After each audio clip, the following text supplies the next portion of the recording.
GRCs Around the Valley is sponsored by Zook Septic Services, serving central Pennsylvania. Contact them for inspections, repairs, and system maintenance needs at 570-837-1466 or at zookseptic.com.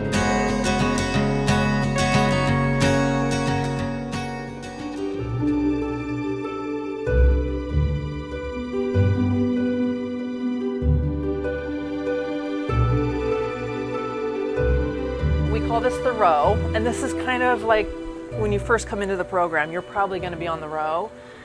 Then when you move into phase 2, which I'll get to in just a second, you might get a room on the side because they're more private, and you might be working second or third shift. Gotcha. And there's only one person in that room. Yeah. Okay. Yeah.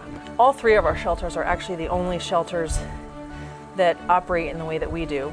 This program is a long-term men's work therapy program.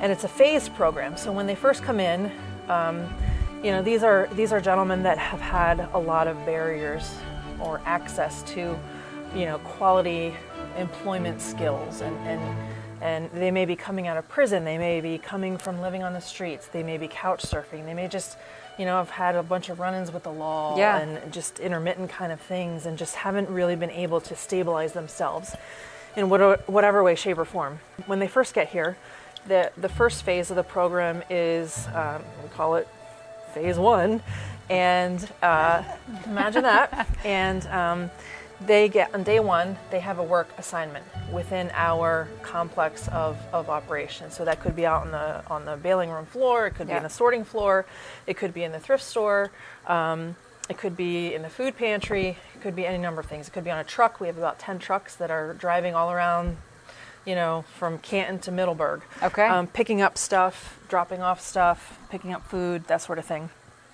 And it is in that work assignment that we begin their therapy, in that they have to set a schedule. They have to go downstairs for the devotion every morning at 8 o'clock. We have roll call. It's a mandatory requirement. What of the happens program. if someone doesn't come for that or shows up? If they oversleep, or, there's, if it continues, they get exited. Okay.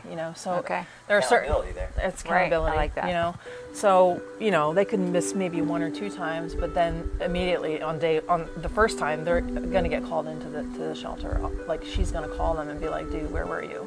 Our shelter director and our case managers have the authority to decide when and where and how you successfully graduate and move through the program. They also have to attend they get a Monday night class every Monday at 4 o'clock. There's some sort of class that they have to attend downstairs in our dining room. Okay. It could be anything from banking to, financial education to... I love that. I do classes on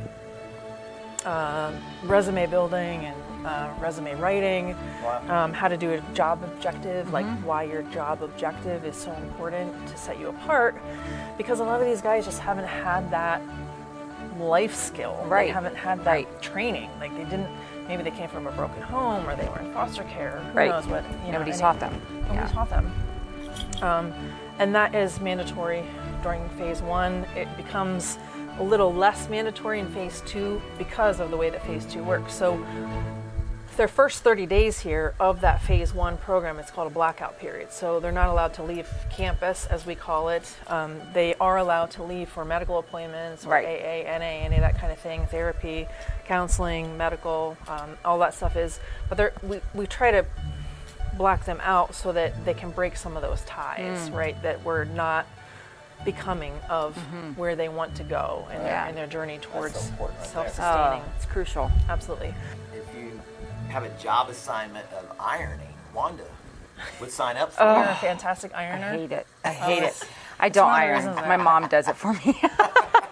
Phase 2 of the program, once they progress out of that first 90-day phase, phase 2 is when they go out and get a job on the outside. They could, go get any, we have welders, we have guys that are working over at Diamond Drinks, we have a lot of guys that are going over to Unique and getting a position over there, all kinds of places. Just a regular job. If they need help getting that job, we help them along the way. Again, we're doing resume writing, we're teaching them how to use Indeed, encouraging them to use CareerLink, to not do your resume on your phone, like very simple, basic things like that we're preparing them, right, to progress into phase 2 so that they can start looking for their own job. Once they get their own job, they can come and go. You know, they have a key fob to get in and out of the building. There's still some curfews for them, but again, it's relative to their work assignment, wherever they're working outside. Yeah, tricky.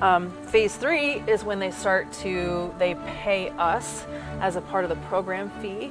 So we take 15% of their take-home pay, and that feeds the program. We call it paying it forward for the next set of guys that are coming in. Yeah. Helps us keep the lights on. This program, by the way, this program, Fresh Start, costs about $500,000 a year to operate. Wow. Just with, food, lights, the all in. Yeah. About almost $500,000. What's the average number of guys that come through in a year? We know that over the past 90 years, we've given out over 2 million bed nights of lodging. Oh, wow. Every month, right now, currently, we are preventing, by allowing them to stay in our shelters and our beds, we prevent 69 people from being on the streets every night because our shelters are always full. Yeah. And there's a waiting list to get in. There's a wait list. Yeah. Wow. Especially over at Saving Grace, because that is an emergency shelter, so it's a 30-day shelter. And that one always has a wait list.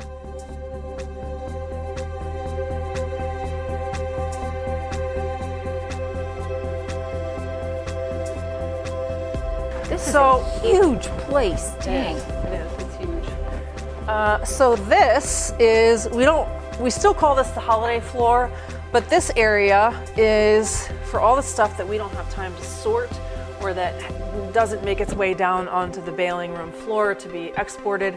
So a lot of times what happens is spring and summer are crazy busy for us. January, February, March, people aren't cleaning out their closets. Right. They're not having yard sales like everybody hibernates in Pennsylvania, right?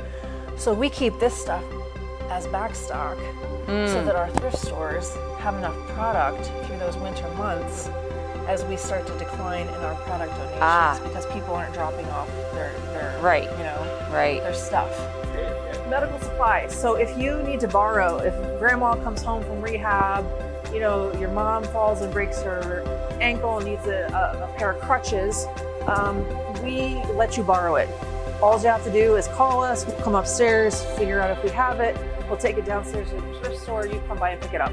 So some of our guys are testing the equipment here. Nice.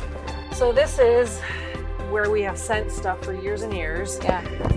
If it was vintage, collectible, eBay worthy, we are starting to use other websites besides eBay. And again, the Vault events. We're going to bring back our charity auction, which we haven't done in a while, but we'll set up and have, 1,000 items. Yeah. And it'll be a live auction.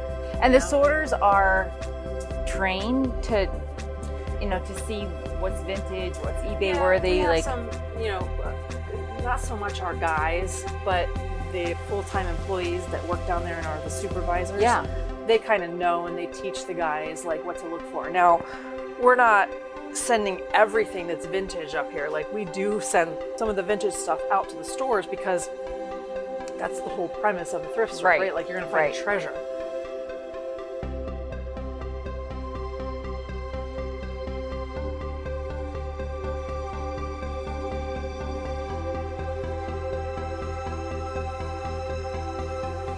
Well, we have spent a couple of days here at American Rescue Workers in Williamsport, and our final stop is right here at these collection bins you see behind us.